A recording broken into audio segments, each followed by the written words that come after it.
Ayyaanni gooftaa keenyaa Yesus Kiristoos jaalalli Waaqayyo Abbaa tokkummaan Hafuura Qulqulluu hunduma keenyaa wajjin haa ta'u. Ameen. Nagaan gooftaa inni dhuma hin qabne daangaa hin qabne hunduma keessan irratti haa baay'atu. Waldaa Maraanaataa Yesus keessatti kan argamtan ijoolleen gooftaa, tajaajiltoonni, amantoonni, lubbuu haaraan mana Waaqayyoo keessas umurii dheeraa kan jiraattan hunduma keessaniif nagaan haa ta'u. Akkam jirtu fayyaa keessanii? Anis Waaqayyo gooftaadhaaf galanni haa ta'u. Nagaa isaa isa dhuma hin qabneen eegamee har'a ga'eera. Waaqayyoo keenya galateeffannaa. Jireenya isarraa fudhannee jiraachaa jirra. Nagaa inni nuuf safareen deddeebi'aa irraa.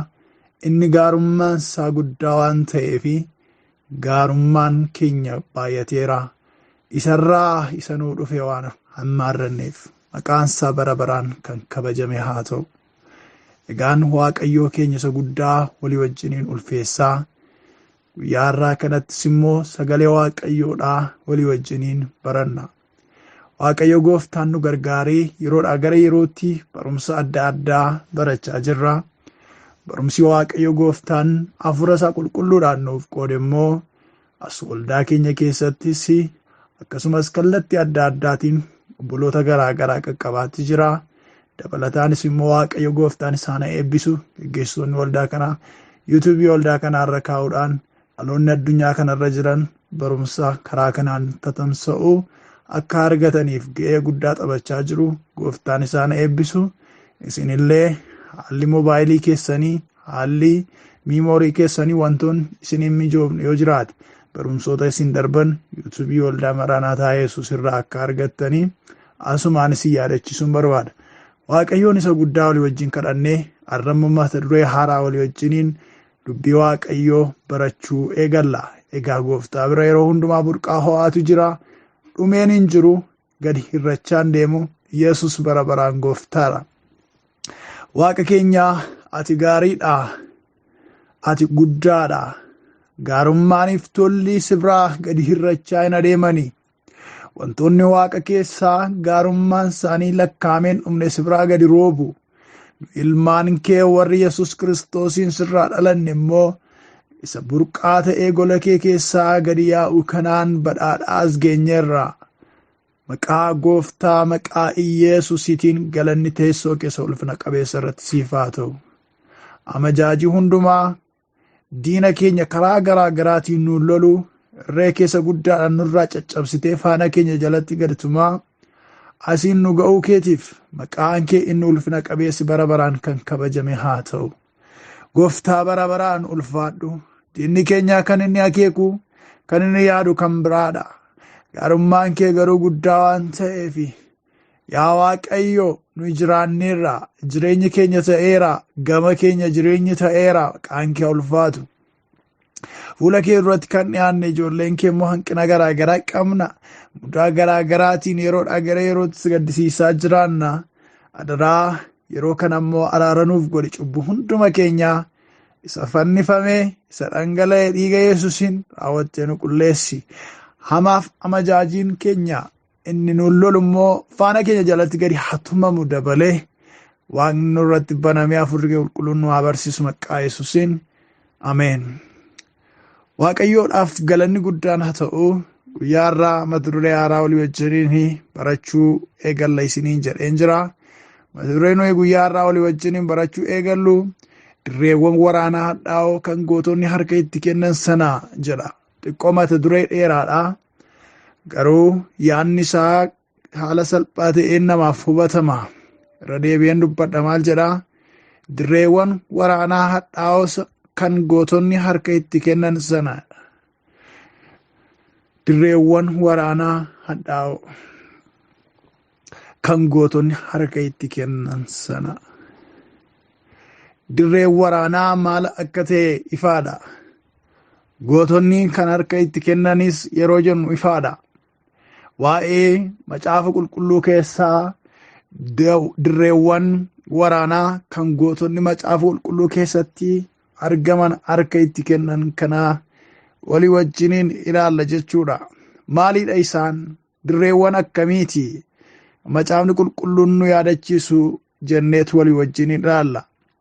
Egaa macaafa qulqulluu keenya keessatti dirreewwan gootonni harka laachuu hin qabne itti harka kennan hedduutu jiru. Dirreewwan kanaa baranna. Dirreewwan kanaa walii wajjin sakattaanee ilaalla. Eessattidha? Macaafa qulqulluu keenya keessatti gootonni jajjaboon harka laachuun kan isaanirra hin turre, mo'amuun kan isaanirra hin turre, garuu kan itti mo'aman, garuu kan harka itti kennan dirreewwan waraanaa akkamiiti? Seenaa biyya lafaa keessatti dirreewwan waraanaa itti mo'anis itti mo'amanis hin dagataman. Battles yookiis dirree waraanaa iddoo akkasitti geggeeffameen gareen akkasii mo'ate, gareen akkanaa immoo hin mo'ame jedhamee barreeffama. Kanaaf dirree irratti mo'icha argatanis dirree irratti mo'amanis yaadatu. Yeroodhaa gara yerootti kan ayyaaneffamu kalandeerii biyya Itoophiyaa keessatti kan beekamu dirreen waraanaa Adwaa jedhamu jira.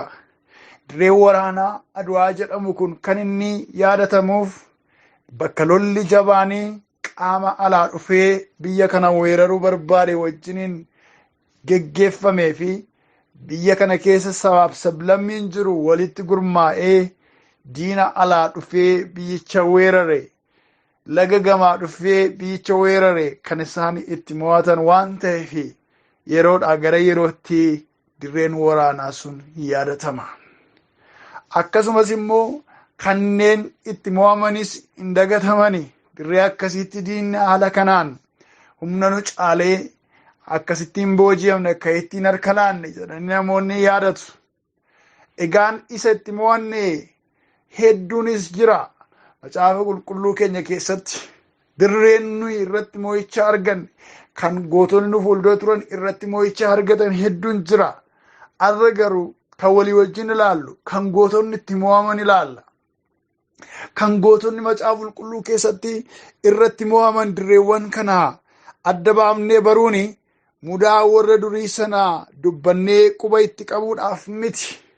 Yookaan immoo yaadannee abdii kutachuudhaafis miti. Ilaa iddoo akkasitti Abrahaam akkasittiin dadhabe, Yaaqoob akkasittiin dadhabe jennee mudaawwan warra kanaan dura turanii sanaa bakkee baasnee ilaallee dadhabina isaanii faarsuudhaaf miti. Yookaan immoo quba itti qabnee isaanii arrabsuudhaafis miti. Edda isaatii yoo jennee abdii kutachuudhaafis miti. Garuu maaliif baranna? Dirreewwan gootonni nu fuuldura turan itti nyaataman yoo baranne of qopheessinee ogummaadhaan akka tarkaanfannuuf nu gargaara. Eddaa abaluu iddoo kanatti nyaatame ani immoo akkamittiin utuu hin nyaataminiin darba. Edda macaafa qulqulluu keessaa gootni jabaan kanaan dura jajamaa ture garuu dhumni isaa irratti kan jalaa bade iddoo akkasitti eddan akka haala kanaan booji'ame ani immoo dirree sanaa akkamittiin ce'uu danda'a jennee of qopheessinee of ilaalaa akka deemnuufidha. Kanaaf dirree irratti mo'aman qofa dubbannee akkasittiin deemuudhaaf miti jechuudha. Kaayyoon barumsa kanaadha. Egaa dirreewwan jibbisiisoon sun dirreewwan jibbisiisoof hadhaawwan suni dirreewwan akkamiiti kan irratti gootota gurguddoo dhabne macaafa qulqulluu keessatti kan gootonni fuuldura turan hedduun itti harka kennani itti booji'amani itti nyaatamani dirreewwan akkamiiti jennee yoo ilaalle dirree inni jalqabaa waaqa garaa baruudha. Dirree waaqa itti garaa baran lafa ka'an dagachuu ofitti quufuudha. Kanaaf dirree kanarratti namoonni hedduun nyaatamaniiru. Addumaan garuu seenaa Saa'ol mootichaa walii wajjiniin ilaalla. Saa'ol mootii Israa'el isa jalqabaa jechuudha. Seenaa isaa dirree kanarratti haala inni ittiin nyaatame, haala inni ittiin tiraakii keessaa ba'e, haala inni ittiin daandii keessaa ba'e, kan inni ittiin nyaatame, kan ittiin booji'ame dirree kanadha. Maal? Waaqa garaa baru. Waaqayyoon garaa baru. Waaqayyoon akkuma namaatti dubbii isaa ilaalu. Waaqayyoon akkuma nama akka keenyaatti tilmaamu. Maaltu dhufaa jechuu ofii kootti amanuu anis jira, anis jabaadha, anis beekam, inni jedheewu sirriidha jechuufa isa kanaadha jechuudha. Saa'ol mootii Israa'el inni jalqabaa haala kanaan nyaatamuusaa macaafa qulqulluu keessaati. Macaafa Saamu'eel isa duraa boqonnaa 15 lakkoofsa 17 nan dubbisa. Maqaa gooftaa Yesuusiin akkas jedha. Saamu'eel yommus Saa'oliin geggeessituu gosoota Israa'el utuu hin ta'iniin dura ati ofii keetii xinnaatti of ilaalaa turte mitiiree? Waaqayyo garuu si dibee Israa'el irratti si moosisee jedha. Iddoo kanatti geggeessituu gosoota Israa'el utuu hin ta'iniin dura ati akkamitti of ilaalaa turteedha? Ati ofii keetii xinnaatti of ilaalaa turte mitiiree? Utuma ati akkasittiin xinnaatti of ilaaltu Waaqayyo garuu si dibee Israa'el irratti si moosisee jedha. Iddoo kanatti seenaasaa itunni mootii Israa'eliin hin ta'in fuulduraa seenaa ture. Ilaalcha inni qaba ture. Iddoon ofiif of kennaa ture. Isa yaadachiisaa Saamu'eel. Saamu'eel callisee kana hin dubbanne. Saa'oltu arra iddoo sana hin jiru. Saa'ol akkamittiin iddoo sana gadhiise? Isa jalqabaa akkuma dirree waraanaatti bobba'utti ka'eeni. Ijoolleen Israa'el dirree lolaatti ba'uun isaan irra ture. Garuu Waaqayyo na eegi jedhee itti dubbateera. Yookiis immoo namni Waaqayyoodhaa Saamu'eel hamma dhufutti na eegi jedhee dhaamsa isaaf kaa'eera. Saa'ol waan Saamu'eel tureefi loltoonni isaa wajjiniin turan immoo waan tamsa'uu irra ga'aniifi diinni immoo biyya irra ga'ee waan dhufeefi aarsaa aarsee utuu Waaqayyoon hin araarfatiniin dirree waraanaatti ba'uun waan itti ulfaateefi iddoo isaaf hin malle dhaabbatee aarsaa aarsee hojii isan ilaallanne keessa galee gara dirree waraanaatti qajeeluudhaaf ka'e. Akkuma inni hojii isan ilaallanne kana keessa galeeni Saamu'eel inni hin ture jedhame dhufee isa qaqqabe. Gaafa Saamu'eel dhufu maal hojjechaa oolte? Maaliidha? Ga'een kee kana hin turre? Hojiin kee kana hin turre? Maal hojjechaa turte? Hojii kanatti akkamittiin ija jabaattee dabarte jennaani ayi atis beellama keenya hin eenne loltoonni immoo an harka tamsaa'uudhaaf jedhanii. Kanaafan waanuma nan ilaallanne keessa galeen ijuma jabaadheetanii utuma luban ta'iniin akka lubaatti qalma dhiyeesse. Kanaafani daangaa darbe jedheetu Saamu'eelitti dubbate. Kun isa jalqabaati. Kana edda godhe booddee akka inni fiixaan hin baafne nama ta'u akka inni hin taane Saamu'eel isatti hime. Yeroo lammaffaa immoo Saa'ol kan inni dogoggore, kan inni ofii isaatti quufe, kan inni Waaqa garaa bare eessatti yoo jettani boqonnaa 15 lafuma amma dubbifanne kana keessatti maal godhe? Waaqayyoo kakuu kanaan duraa Museetti dubbate. Bara Iyyaasuunii fi Museen Amaaleqootaan lolaa turan.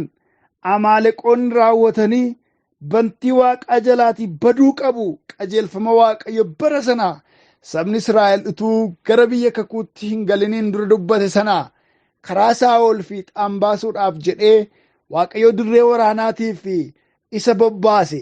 Qajeelfamni inni fudhatee ba'e kan Waaqayyoos barbaade Amaaleqoonni raawwatanii bantii Waaqaa jalaa akka badan ture.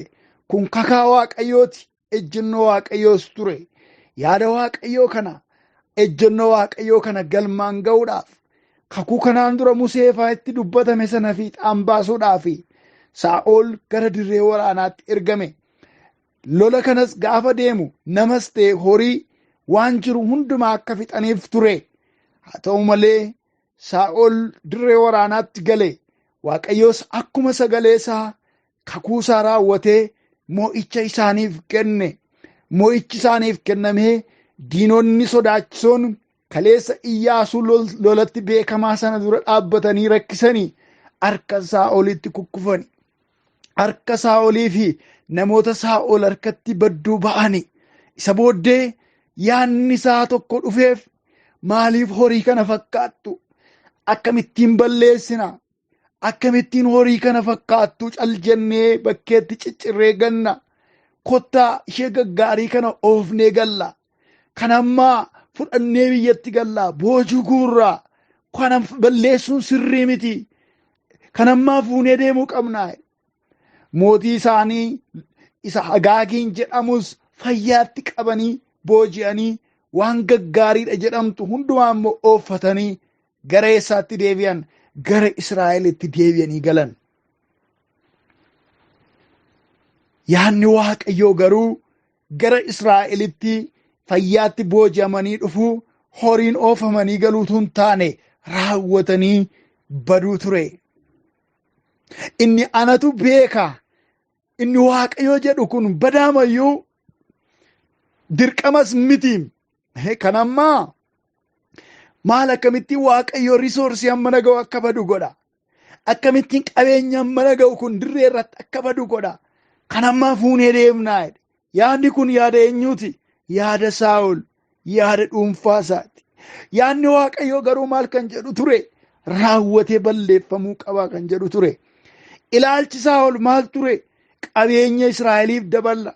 Ikkonoomii Israa'eliin ol daballa. Akkamittiin bakkeetti balleessinaa kan jedhu ture. Ilaalaa, irra keessa isaa yeroo ilaalamu yaada gaarii fakkaata. Yaada misoomaa fakkaata. Yaada guddinaa fakkaata. Yaadni Waaqayyoof kakuu Waaqayyoo inni duraa inni Museen fa'aa ittiin galateeffatan garuu akkas kan jedhu hin turre. Maal kan jedhu ture maleessaati? Raawwatee balleeffamuu qaba kan jedhu ture. Egaa namichi Waaqayyoon garaa bare kun dheengadda ija jabaatee, kanaan dura ija jabaatee aarsaa aarsee iddoo isaaf hin laatamne, ga'ee isaaf hin laatamne, ga'ee lubootaa keessa galee namichi harka isaa hin dabanne kun arrammoo maal godhe? Arrammoo iddoo isaaf hin eeyyamamne, wanta godhi isaan hin jedhamne isa kana sassaabee dhufe. Maaliif? Yaada Waaqayyoo keessaa mucucaatee qophaa deemuu bareera waan ta'eef. Yaada Waaqayyoo keessaa mucucaatee karaa itti fakkaatte irra adeemuu bareera waan ta'eef maal godhe? arras horii namas waan du'uunis irra ture guutummaatti sassaabbateetu deebi'e. Garaa bare Waaqayyoon garaa bare. Callisuu Waaqayyoo dagachuu itti fakkaata. Callisuu Waaqayyoodha irraanfachuu itti fakkaata. Callisuun Waaqayyoodha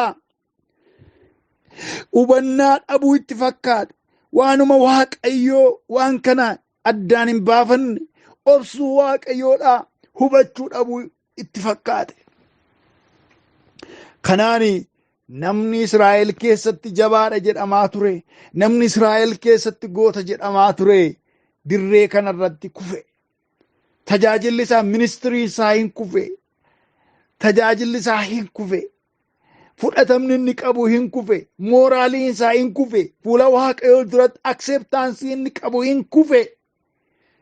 Sammuu namootaa keessa yeroodhaaf baatamee deemaa ture. Garuu sammuu Waaqayyoo keessa already hin kufe. Maal gochuudhaan? Waaqa garaa baruu isaatiin. Deddeebi'ee Waaqayyoon yaada Waaqayyoo irratti yaada mataa isaatii maxxansuu isaatiin. Ofii isaatti quufuu isaatiin. Maal ta'e dirree kanarratti nyaatame namni gootni kun. Gootummaa Saa'ol Daawitii edda inni du'ee booddee faaruudhaan yeroo yaadatu akkana jedha. Sagalee Waaqayyoo keessaati Saamu'eel isa duraa 15 Saamu'eel isa lammaffaa boqonnaa 1 lakkoofsa 19 22 23 akkas keessa deddeemeen dubbisa.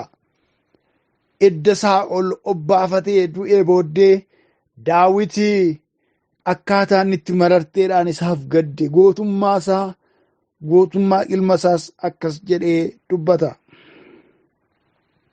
Faarfannicha keessatti faarfannichi ulfina Israa'el warri ta'an iddoowwan ol ka'oo irraa lafaan hin dhaamani. Warri jajjaboonnis attam kukkufanii. Iddaan Yoonaataan dhiiga namaa utuu hin dhangalaasiniin moora warra jajjaboosi utuu hin waraaniniin gadi qabamee hin beeku. Billaan Saa'olis waa utuu hin rukutiniin deebi'ee hin beeku. Saa'olii fi Yoonaataan yommuu jiran walii wajjin turanii. Namoonni isaan hin jaallatu, isaanitti hin gammadus turanii. Yeroo du'anittis immoo walirraa gargar hin baane. Isaan joobira caalaa fiigu, leencota caalaa jabaatu. Namoonni jajjaboonni attam lafa lolaatti kukkufanii du'anii. Yoonaataan iddoowwan ol ka'oo irraa lafaan dhahameen du'e. Namoonni jajjaboonni attam lafa lolaatti kukkufanii du'anii. Yoonaataan iddoowwan ol ka'oo irraa lafaan dhahamee hin du'e. Namoonni jajjaboonni attamitti kukkufanii warri akka mi'a waraanaatti ilaalamanis badaniiru jedhe. Daawit waa'ee jajjabina waa'ee gootummaa isaanii irra deddeebi'ee bifa faarfannaatiin yeroo leellisu durboonni Israa'el keessa jiranii kana wal harkaa fuudhanii waa'ee gootota kanaa dubbatan jedhee faarfannaa bifaan amma dubbise kanaan irra deddeebi'ee warri jajjaboonni warri lolatti beekaman iddaan isaanii loluu warri beeku billaan isaanii muruu warri beeku akkamittiin salphaamatti kukkufanii jedhee waa'ee isaanii bo'a. Mararoo Daawit waa'ee isaaniitiif mararsiifatu kana kufaatiin isaanii gaafa iddaan isaanii asitti iddaan diinaa waraanee isaan kuffisee utuu hin taane kufaatiin isaanii jalqabaa gaafa Waaqayyoon garaa baranidha. Ijoollee Waaqayyoo yeroo inni garaa bal'atee araaranuuf godhu. Waaqayyo yeroo inni garaa bal'atee irra nuu darbu. Waaqayyoo waan inni callise, waan inni ogummaa dhabe, waan inni hubatee bira ga'uu dadhabe nutti hin fakkaatin irra deddeebinee yeroo cubbuudhaan garaa isaa gaddisiifnu. Waaqayyo waan irraanfatee fi wanta inni argaa hin jirre nutti hin fakkaatin. Wanti kun gaaf tokko billaa garmalee irratti nu hambisa. Wanti kun gaaf tokko du'a garmalee irratti nu hambisa. Dirreewwan gootonni jajjaboon irratti kufanii yeroo waaqa garaa baran cubbuu amala godhatan yeroo waaqayyoo dhiisuu waaqayyoo callisuu waaqayyoo irraanfachuu dagachuu waaqa garaa baruu yeroo isaanitti ta'uudha. Kanaaf namoota waaqayyoo jajjaboo kanarraa kan nu barru waaqayyo nuuf obsuunsaa dagachuu akka hin taane, waaqayyo nuuf dhiisuunsaa nuuf callisuunsaa wanta nu goonu kana bira ga'uu dadhabee akka hin taane barree waaqa garaa baruu irraati. Lafa kaane dagachuu irraati. Yaada waaqayyoo irratti yaada mataa keenyaa dabaluu irraati of eeggachuun nuuf ta'a jechuudha. Kanaaf inni jalqabaa waaqa garaa baruudha jenneera. Dirree inni lammaffaan gootonni nu fuuldura turan irratti kukkufan ayyaana kaayyoodhaan hin qixoofneen tajaajiluudha.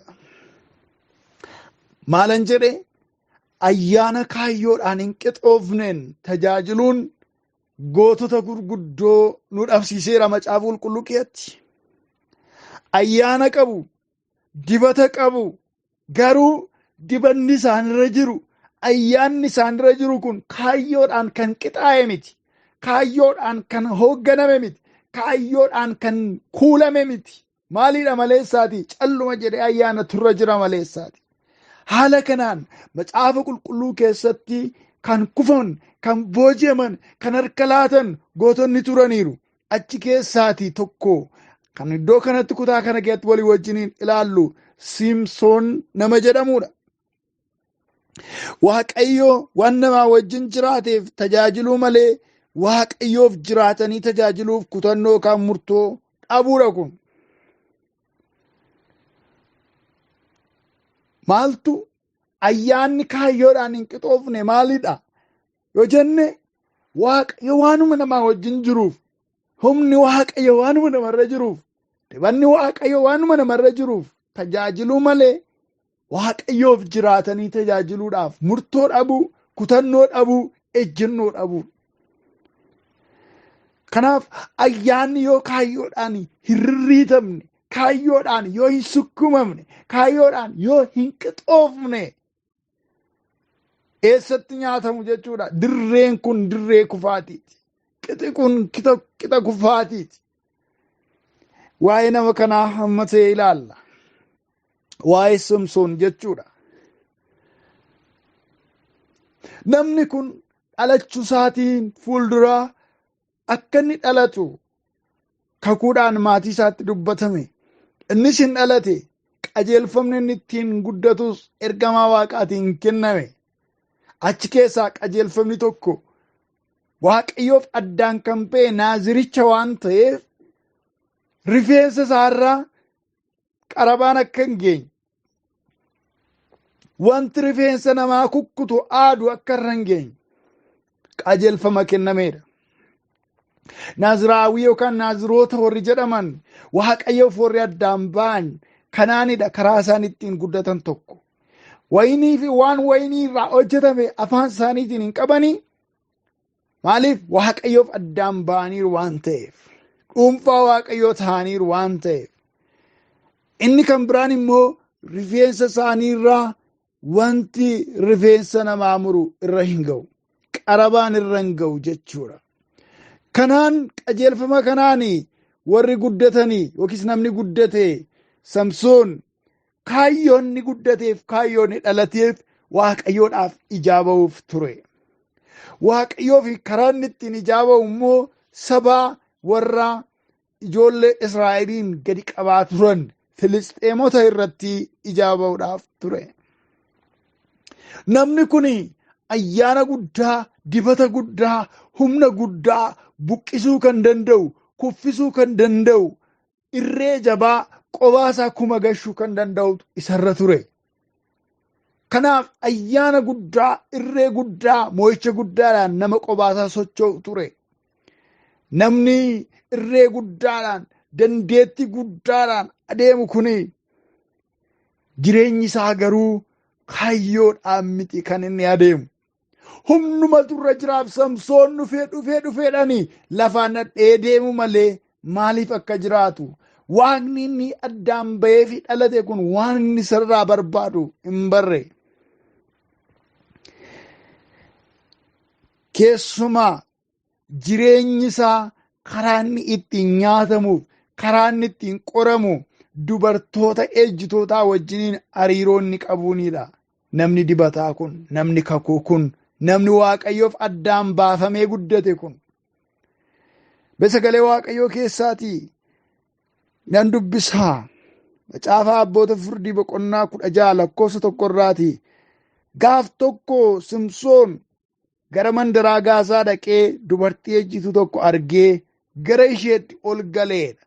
Yoo itti fuftanii dubbiftan achi akka gale mana dubartii ejjituu keessa galee akka rafu yeroo diinonni dhufanii marsan immoo halkaniin ka'ee balbala michichila balbalaa guutummaa matti balbala buqqisee akka hin deemu argitu. Eessaa ba'a? Akkuma nama tsoomaaf kadhannaarra ture paaworii guddaadhaan keetu balbala buqqisee ba'a. Garuu mana eenyuu keessaa ba'a? Mana dubartii ejjituu keessaa ba'a. Maaltu irra jira? Dibata guddaatu irra jira. Inni garuu iddoo inni bulu, iddoo inni deddeebi'u, iddoo inni oolu, iddoo ejjaati, safara ejjaati, gola ejjaati.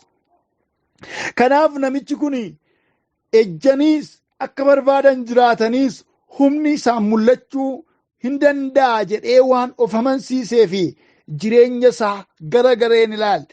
Innis akkuma qabxii jalqabaa irratti ilaalle Waaqa garaa baree jireenya isaa kana itti fufe.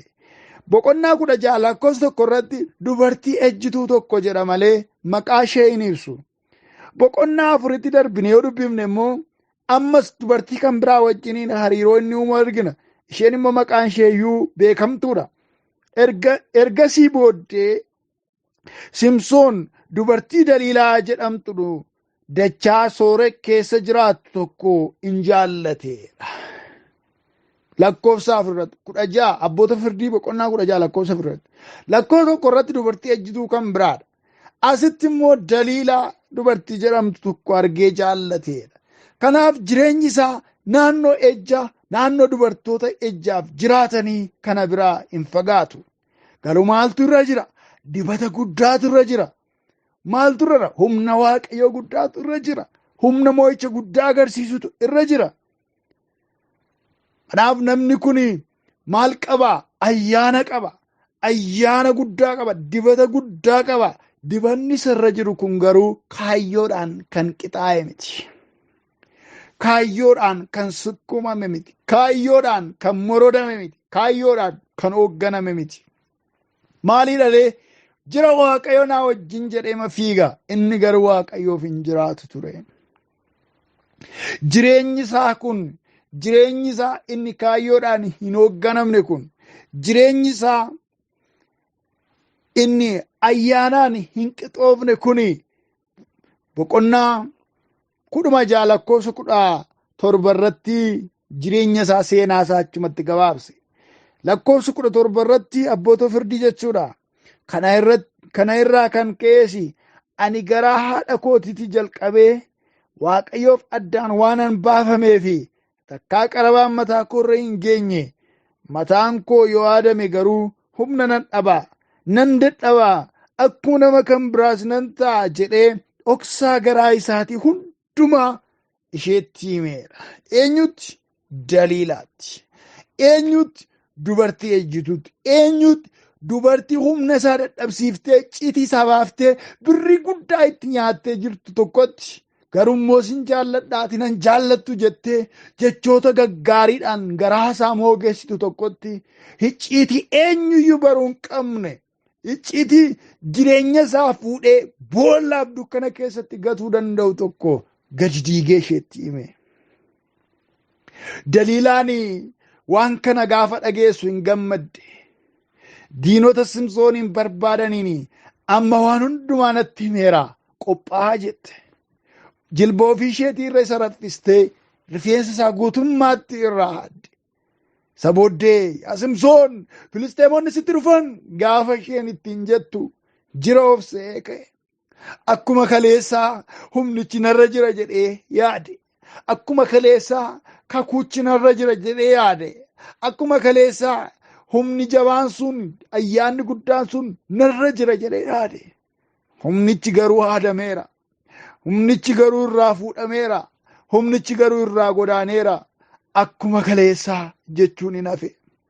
Firoota koo har'a Waaqayyo nu wajjiniin ta'e yeroo hojjetu, har'a Waaqayyo nu wajjiniin ta'e yeroo inni hojii gurguddaa, hojii aangoo raawwatu, yeroo hojii gurguddaan jireenya keenya keessatti nuunis karaa keenyas miraakelii gurguddaan ta'u, jireenyi keenya immoo isuma kaleessaa, isuma hin jijjiiramne, isuma kan addaam gaafa ta'u Waaqayyo cubbuu hojjechuudhaaf waan nuuf ayyame nutti hin fakkaatin. Waaqayyo cubbuu keessa akka deddeebinuu fi ayyama addaa waan nuu kenne nutti hin fakkaatin. Safarri tokko jira. Qixa tokko yeroo ga'u inni nu har'a ayyaana kaayyoodhaan hin qixoofneen iddoo ayyaanichi dhaabbachuu hin qabne dhaabachiifnu kun nu dhiisuudhaaf jira. Iddoo tokko geenyee qofaa ta'uun keenya hin hafu. Waaqayyo gooftaan nu haa gargaaru. Dafnee yeroodhaan jireenya keenya ilaallee gara Waaqayyootti deebi'uun ayyaana nurra jiruuf, dibata nurra jiruuf eeggannaa gochuun nuuf ta'a. Waaqayyo warra gara isaatti garaa isaanii guutuu deebi'anii hin gargaara, hin gatu, in ilaala waan ta'eef. Mee macaafa fakkeenyaa boqonnaa 7 lakkoofsa 6 kaasee isin hamma dhuma isaatitti dubbisa. Ani garuu keessa deemeen dubbisa. Yeroon ani barumsa kana kutaa tokkoffaa isaa itti waraabuudhaaf jedhu dhumaa waan jiruuf jechuudha.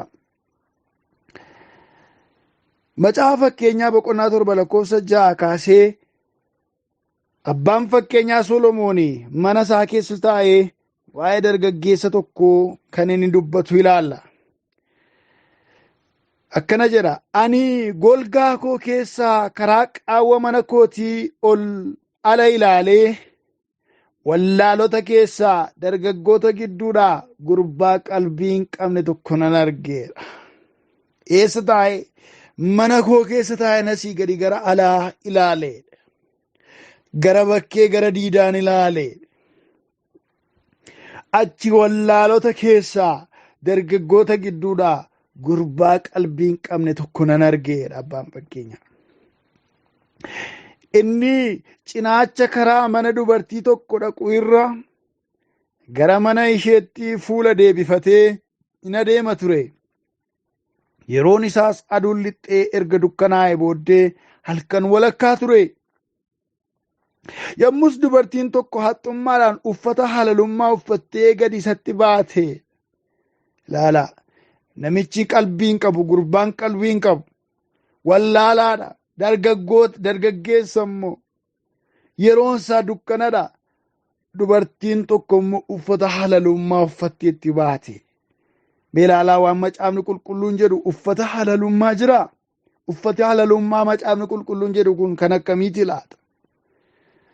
Garuu maal jedha? Uffata halalummaa uffattee gadi isatti baateedha. Lakkoofsi 10. Lakkoofsa 21 dan dubbisa isa gidduutti hafee isin dubbisa.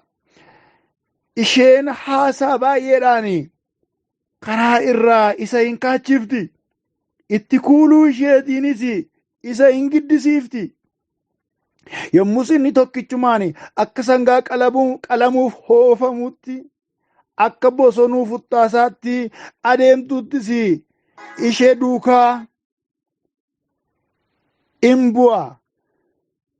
Hamma xiyyi marrumaan isaa waraanutti akkuma simbirri gara kiyyootti kaattutti innis akkasuma wanti kun lubbuu isaatti akka adeemuutu hin beekiniin ittiin kaataadha. Nama gaddisiisa. Lakkoofsa 22 kaasee irra deebi'a.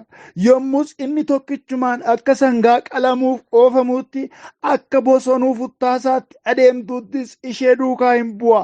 Hamma xiyyi marrumaan isaa waraanutti akkuma simbirri gara kiyyootti kaattutti innis akkasuma wanti kun lubbuu isaatti akka adeemu utuu hin beekiniin ittiin kaataa'edha. Ilmi Waaqayyoo Yesuus harka keenya haa qabu, nu haa gargaaru. Firoo tokko dargaggeessi kun yeroo malee adeema, kaayyoo hin qabu, callumaree adeema, miilluma fuudhee adeema. Karaatti garuu waa isa mudate. Dubartiin tokko afaan tolte uffata halalummaa uffattee isa simattee isa dhungattee, arraa mana koo keessa abbaan manaa koo hin jiru karaa fagoo deemeera jettee jechoota garaa garaatiin isa wallaalchiftee kottu mana koo deemnaa ittiin jette. Hamma lafti bari'utti gammannaa ittiin jette isin kutaa isaa guutummaa isaa dubbifattan. Inni immoo akkuma sangaa qalamuuf oofamutti ishee duukaa bu'a. Wanti kun garuu gara lubbuu isaatiitti adeema ture jedha. Firoota koo jireenyi tajaajilli ayyaanni kaayyoodhaan hin qixoofne kan dirree waraanaa gootonni jajjaboon hedduun itti nyaatamanidha. Calluma jenneedhuma karaa jiraaf deemna taanaan, calluma jennee daandiima argineef deemna taanaan, kaayyoodhaan jireenyi keenya tajaajilli keenya hin qixoofne taanaan, arra yeroo faarfannu nuu faarfatamee waltajjii qabaanne, arra yeroo lallabnu nuu lallabamee waltajjii qabaanne, arra yeroo raajnu nuu raajamee waltajjii qabaanne, arra yeroo tajaajillu humni fayyisuu Waaqayyoo dinqiinsaa kan seexanoota cabsu, kan hafuurota hamaata rukutu, kan dhukkubsatoota fayyisu nurra jiraate, garuu ayyaanni nurra jiru kun kaayyoodhaan kan marfame, kan eegame, kan hoogganame miti taanaani, cubbuun aadaa godhanne taanaan, cubbuudha keessa deddeebi'uudhaan Waaqa garaa barre taanaan, yeroon tokko jira guyyaan itti qobaatti afan akka Simsoon. Simsoon humna guddaadhaan akka nama kadhannaa irraa ba'uut, akka nama konfiraansii irraa ba'uut, akka nama Waaqayyoo wajjiniin turee ba'eetti humna gurguddaadhaan futtaasaa garaa gara cicciraa ture. Fo'aa jajjabaa garaa gara ciccireetu maal gochaa ture? Diinota kukkutaa ture. Mangaagaa harree lafaa fuudhee namoota kuma walirra naqaa ture. Humna guddaatu isa duukaa ture. Garuu maalidha? Mana dubartii ejjituutii ba'a. Booddee garuu dhimmi kun deemee kufaatii keessatti isa hambise. Ijoollee Waaqayyoo dirreewwan gootonni irratti kukkufan tokko kanadha. Inni jalqabaa maalidha? Dirreewwan gootonni kaleessa irratti kufanii Waaqa garaa baruu ture. Inni lammaffaa immoo maalidha? Ayyaana kaayyoodhaan hin qixoofnedha. Yoo Waaqayyoo jedhe torban itti aanu kutaa lammaffaasaa qabxii sadaffaa walii wajjiniin ilaalla. Waaqayyoo keenya galateeffannee xumurra. Waaqa hundumaan olitti guddaa taate, jabaa taate, ati guddaadha. Sagaleen kee jiraataadha. Yeroo hundumaa haaraadha. Waa'ee sagalee kee kanaaf galanniif ulfinni kabajamuun siif haa ta'u. Adaraa Waaqa keenyaa isa dhageenyi sagalee kee kanaan akka jiraannuuf nu gargaare. Akkuma gootonni nu fuuldura jiran dirreewwan ulfaatoodhaaf jibbisiisoo kana irratti nyaataman akka nu nyaatamneef harka keenya nu qabi. Waan isaan jalaa dhokate sana nutti mul'isi. Qalbiin keenya si haa dhaga'u nu gargaari. Ogummaa kee nu geggeessi, dubbiin kee kun hojii haa hojjetu. Anas ta'ee saba dhugaa kee kana dhaga'u nu gargaari. Kana waan gooteef teessoo keessa qulqulluu irratti bara baraan ulfaadhu. Maqaa gooftaa keenya fayyisaa keenya Yesuusitiin ameen. Waaqayyo guddisee sin haa eebbisu. Faarfannaa obboleessa keenya addisuu duraan jalqabne walii wajjiniin dhaggeeffannee xumurra. Ani nan barbaada jireenya koo miti tajaajila koo duwwaa jedha faarfannaan kun.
Oh, my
Baanan keessi jiran argatu akka namuu qabni koo gaaddi duudhayin nama mul'atu innummaan koo anaaf keessa kooti inni fayyaa nafa qabaatu. Salbinaafin argisu gati qabaam sammuu koo waaqayyoon kaallechisu bu'aa dandaadhi dhowwoo eegumnaatti kenname dhiigaan baay'ee boojuudhaaf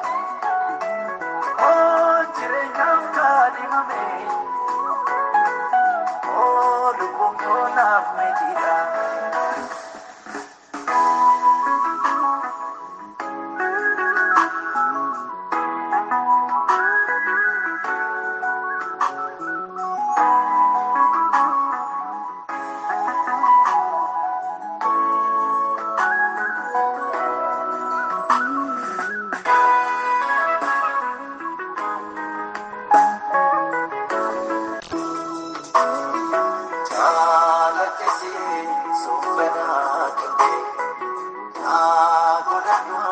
Hojjetaa